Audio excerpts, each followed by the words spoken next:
నల్గొండ జిల్లా బీఆర్ఎస్ పార్టీలో నేతల మధ్య ఆధిపత్య పోరు రోజురోజుకు తీవ్ర స్థాయిలో దుమారం రేపుతోంది. Nalgonda MLA Kancharla Bhupal Reddy, BRS senior నాయకుడు చాడ కిషన్ రెడ్డి మధ్య వర్గపోరు గత కొద్ది రోజులుగా నడుస్తోంది.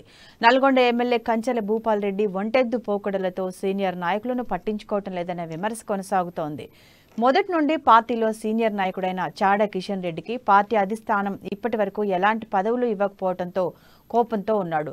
దీంతో ఈసారి జరిగే ఎన్నికల్లో పోటీ చేయాలని ఆశపడుతున్నాడు. ప్రచారంలో భాగంగా నూతన సంవత్సరం సంక్రాంతి పండుగ సందర్భంగా కిషన్ రెడ్డి ఫోటోతో ఉన్న వాల్ పోస్టర్లు ముద్రించి నల్గొండ పట్టణమంతా నియోజకవర్గ వ్యాప్తంగా పలు కూడళ్లలో అతని అనుచరులు అంటించారు. ముఖ్యమైన సెంటర్లలో పోస్టర్లు అతికిచ్చారు. అయితే కోచింగ్ సెంటర్ పేరుతో ఉన్న పోస్టర్లను చాడ కిషన్ రెడ్డి పోస్టర్లపై రాత్రికి రాత్రే అంటించారు. దీంతో చాడ కిషన్ రెడ్డి వర్గీయులు కావాలనే ఎమ్మెల్యే వర్గీయులు ఇలాంటి కుట్ర చేస్తున్నారని ఆరోపిస్తున్నారు. ఇలాంటి చిల్లర రాజకీయాలు చేయటం తగదని హెచ్చరిస్తున్నారు. అయితే రానున్న రోజుల్లో ఈ రచ్చ మరింత ముదిరే అవకాశాలు కనిపిస్తున్నాయి.